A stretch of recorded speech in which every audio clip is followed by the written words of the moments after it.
Good morning सभी प्यारे बच्चों। Welcome to SDGIC groups. हम पढ़ रहे थे भूगोल में क्लास 10th की, जिसका कि फर्स्ट चैप्टर कंप्लीट हो गया था और अब हम पढ़ते हैं सेकेंड चैप्टर को, जो है वन तथा वन्य जीव संसाधन। वन यानी कि जंगल हो गया, और वन्य जीव जो भी वन में पाए जाने वाले जीव जंतु होते हैं, वनस्पतियाँ होती हैं, वो हो गया वन्य जीव।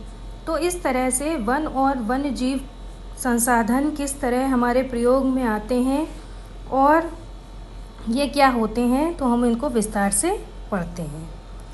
सबसे पहले हम जान लेते हैं कि IUCN के अनुसार पौधों और प्राणियों का वर्गीकरण किस प्रकार किया जाता है। IUCN एक संस्था, एक संघ है, जिसका कि फुल फॉर्म होता है अंतर्राष्ट्रीय प्राकृतिक संरक्षण और प्राकृतिक संसाधन संरक्षण संघ। ये होता है IUCN। इनके हिसाब से किस तरह से पौधों और प्राणियों का वर्गीकरण किया गया है, तो इसमें सबसे पहला पॉइंट है सामान्य जातियाँ। ये वे जातियाँ होती हैं जिनकी संख्या जीवित रहने के लिए सामान्य मानी जाती है।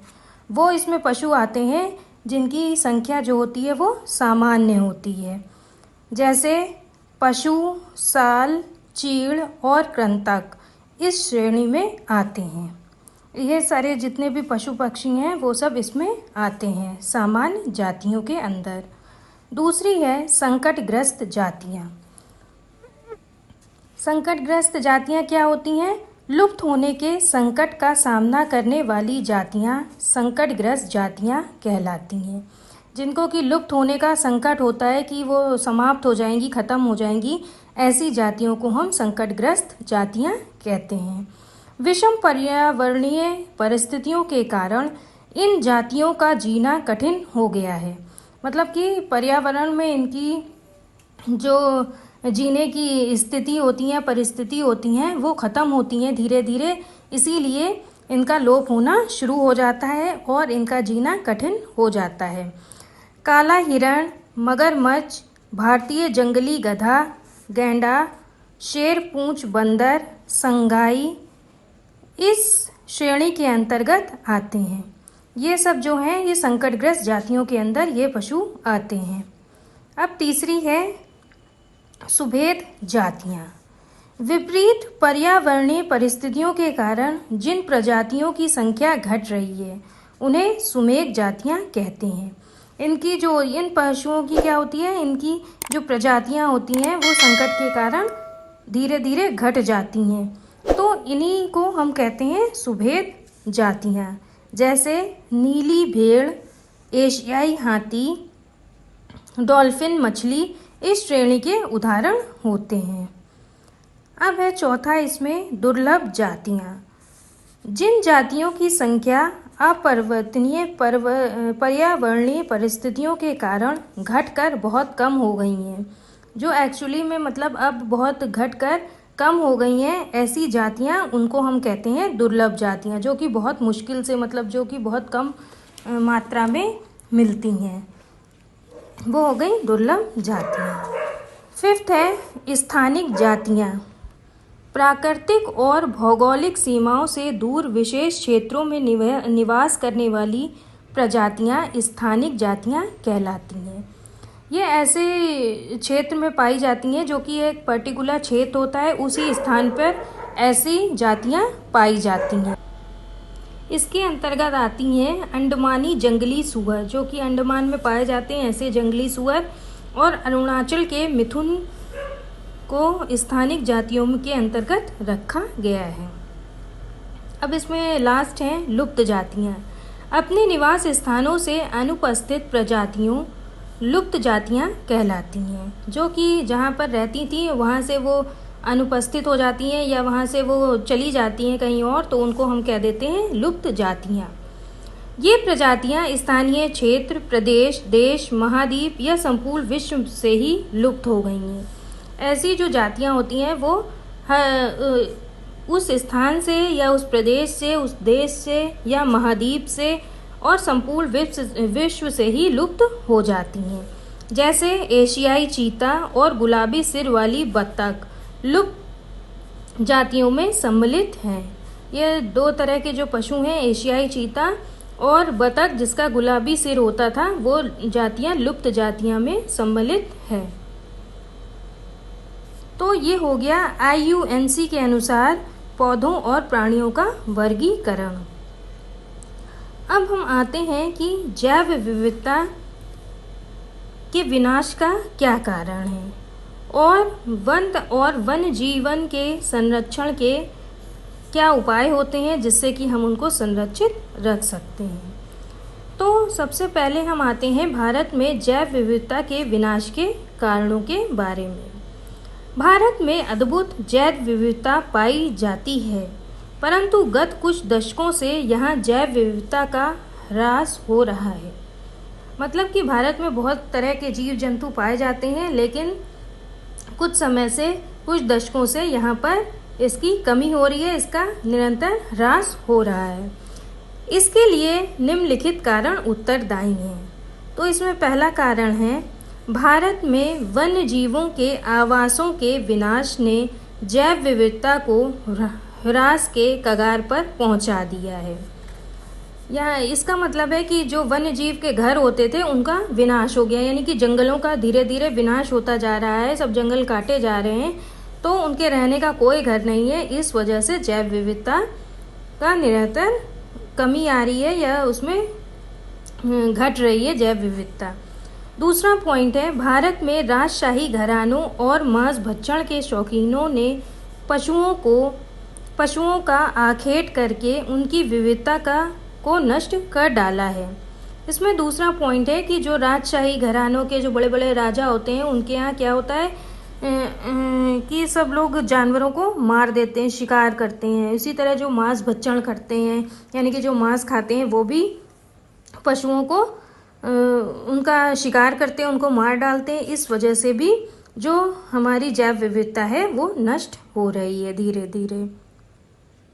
थर्ड पॉइंट है, वनों में लगने वाली भीषण अग्नि ने विनाश लीला रचकर जैविक विविधता को बहुत हानि पहुंचाई है। जो वनों में आग लग जाती है, इस वजह से भी विनाश हो जाता है और जैविक विविधता नष्ट हो जाती है।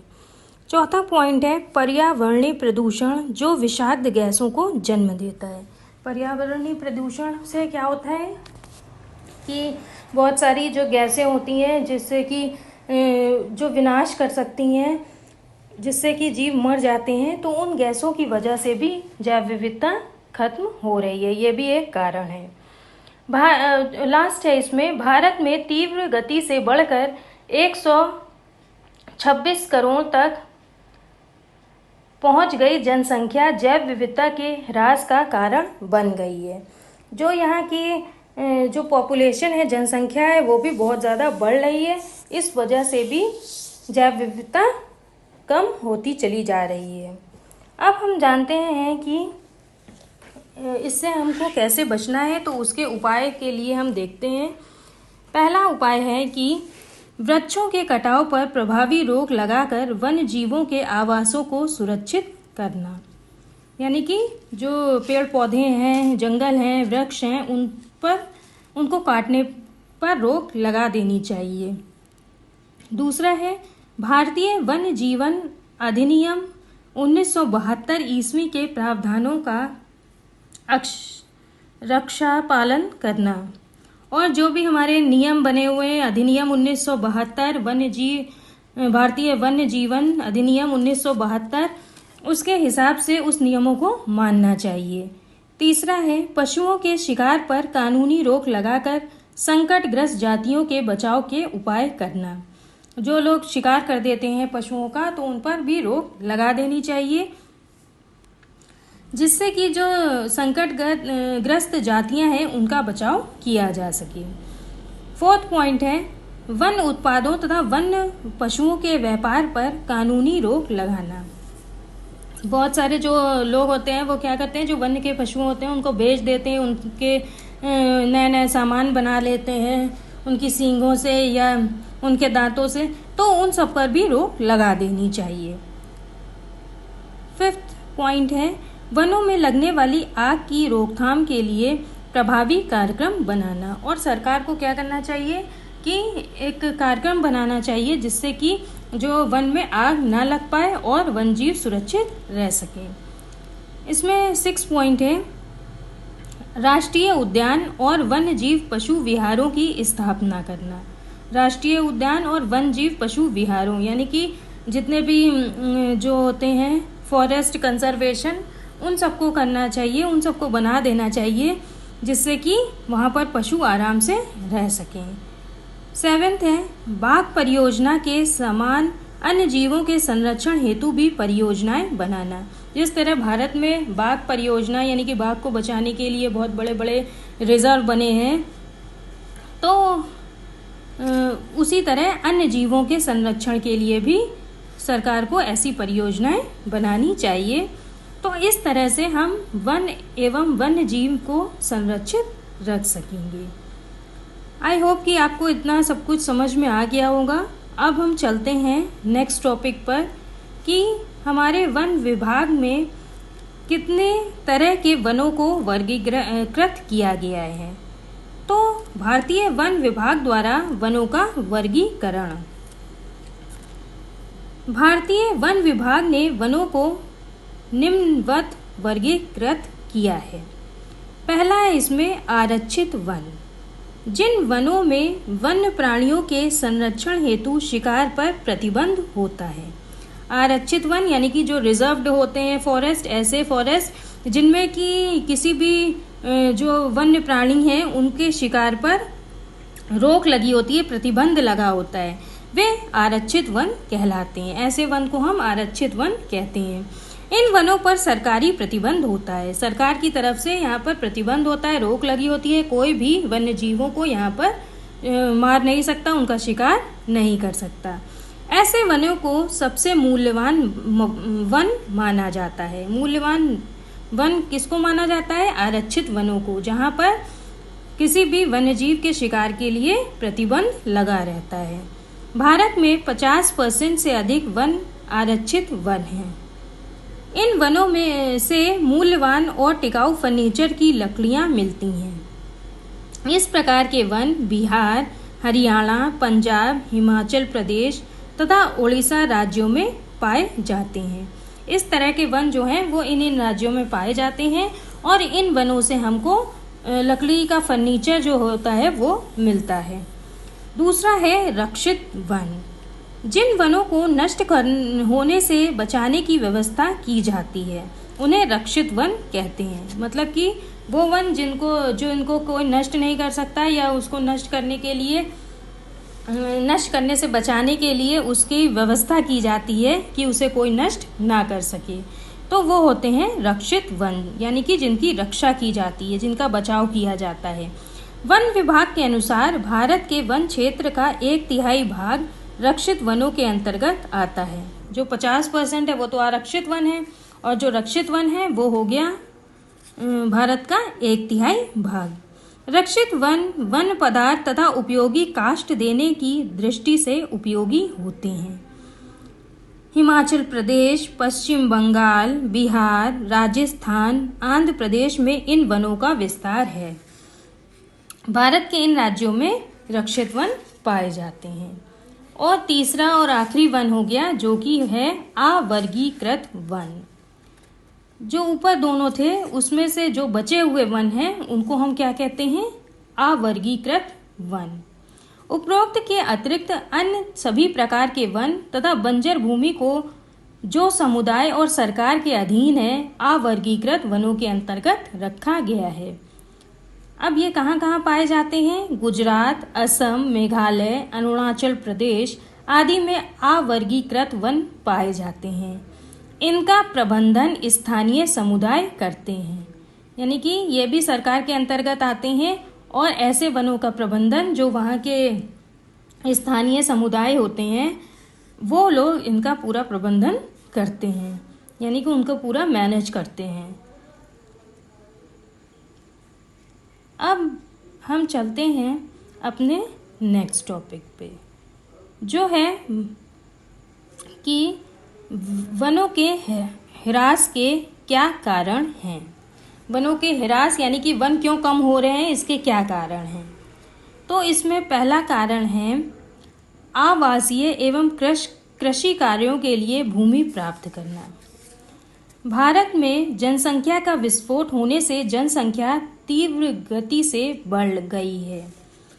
ये तो सबको पता है कि भारत में पॉपुलेशन बहुत ज़्यादा हो गई है, जिससे कि जो इसी बढ़ी हुई जनसंख्या को बसाने के लिए, आवास बनाने तथा उसका पोषण करने के लिए, कृषि भूमि का क्षेत्र बढ़ाने के लिए वनों को बड़ी निर्दयता पूर्वक विनाश कर दिया गया है, जिससे भारत में वनों के ह्रास की दुखद समस्या उत्पन्न हो गई है।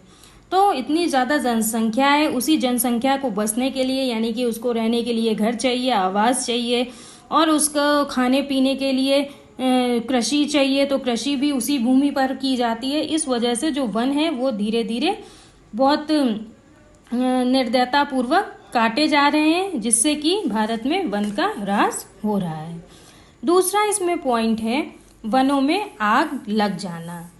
ये भी हमने आपको बताया है कि अनेक प्राकृतिक एवं मानवीय कारणों से भारतीय वनों में प्रतिवर्ष भयंकर आग लग जाती है, जिससे हजारों हेक्टेयर का वन क्षेत्र आग की लपटों की भेंट चढ़कर वन ह्रास का कारण बन जाता है। जब आग लग जाती है तो पूरा जंगल जो है वो नष्ट हो जाता है, और यह भी एक कारण है कि वन का धीरे धीरे ह्रास हो जाता है। तीसरा है झूमिंग कृषि।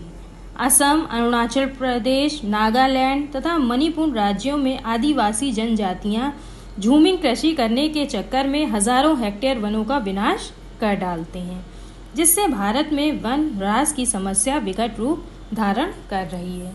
इन क्षेत्रों में क्या होते हैं, जो कृषक होते हैं वो झूमिंग कृषि करते हैं, जिससे कि बहुत ज़्यादा जो वन होते हैं उसकी ज़मीन बर्बाद हो जाती है।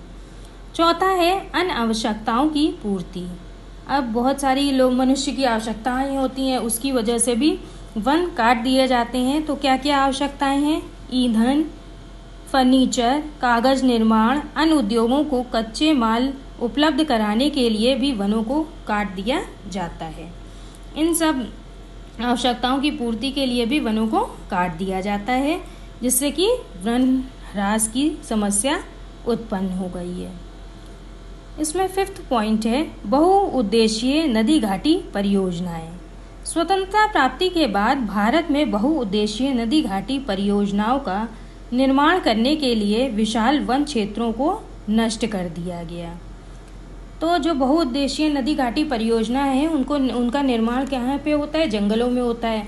तो उस वजह से जो बहुत सारे वन क्षेत्र थे उनको नष्ट कर दिया गया, और इससे भी भारत में वन ह्रास की समस्या उत्पन्न होने लगी। और इसमें लास्ट पॉइंट है, लास्ट कारण है प्राकृतिक प्रकोप तथा कीड़े मकोड़े। भारत में भूस्खलन, प्राकृतिक प्रकोप भी वन क्षेत्र को कम कर देते हैं। इसके अलावा दीमक, टिड्डी और अन्य कीड़े मकोड़े जो भी वृक्षों को नष्ट करके वनों का ह्रास कर डालते हैं।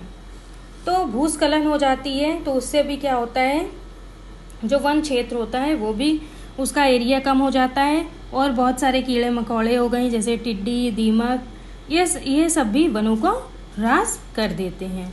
तो हमने आज जाना कि IUCN के अनुसार पौधों और प्राणियों का वर्गीकरण किस प्रकार किया जाता है। दूसरा हमने सीखा कि भारत में जैव विविधता के विनाश के क्या कारण हैं और उनके संरक्षण का उपाय कैसे होता है।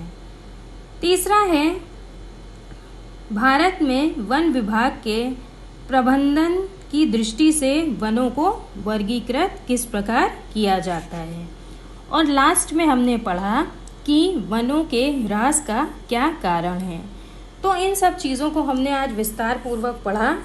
आई होप कि आपको ये सब अच्छे से समझ में आ गया होगा, और अगर आपको इससे रिलेटेड कोई भी क्वेरी है, आपका कोई भी क्वेश्चन है, आपको कोई भी प्रॉब्लम है, तो आप कमेंट बॉक्स में लिखकर अपनी क्वेरी और क्वेश्चन को पूछ सकते हैं। अभी ये लेसन कंप्लीट नहीं हुआ है, तो अब हम मिलते हैं नेक्स्ट वीडियो में इसी लेसन को हम आगे कंटिन्यू करेंगे और अच्छे से समझेंगे पूरे लेसन को। आप इस चैनल को सब्सक्राइब ज़रूर करें और वीडियो पसंद आए तो लाइक बटन ज़रूर प्रेस करें। धन्यवाद।